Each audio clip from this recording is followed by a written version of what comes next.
Tonawandas now. Some Catholic parishes are temporarily putting away communion wine chalices to prevent the faithful from spreading germs. The suspension applies to 6 parishes. And joining us now to talk more about this is Father Michael Lamarca, the pastor of the family of parishes.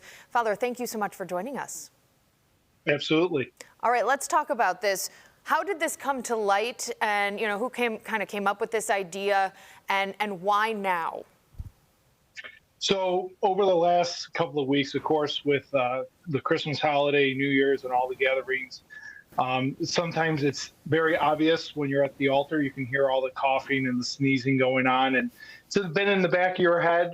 Should we be having precious blood at Mass? Because of course, those that opt to receive from the cup, an opportunity to spread germs. And so it was a thought that's been in the back of some of our priests' minds. And then over the last week, a couple of our deacons have actually gotten quite sick, just with the illnesses that go around this time of year. And so the priests of our family, we get together a couple of times each week to meet. And last week when we met, I brought it up just as a very casual question, and instant agreement that we should temporarily suspend it.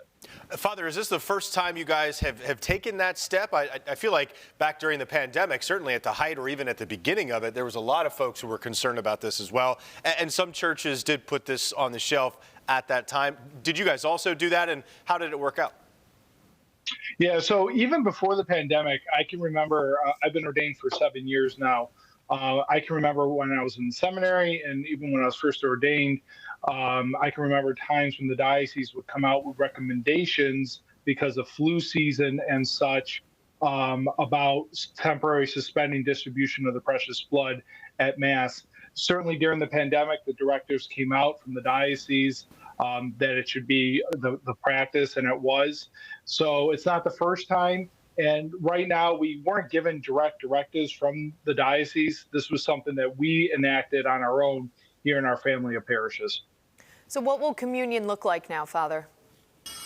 So right now, for communion here in our family of parishes, at St. Amelia, St. Christopher's, Our Lady of Czestochowa, St. Francis, St. Jude's, and St. Andrew Kim, is only under the species of the bread, the body of Christ. The precious blood is been suspended. So no cups, no distribution of the precious blood, only through the one species, which the church teaches that when we receive from just one species, it's as if receiving from both.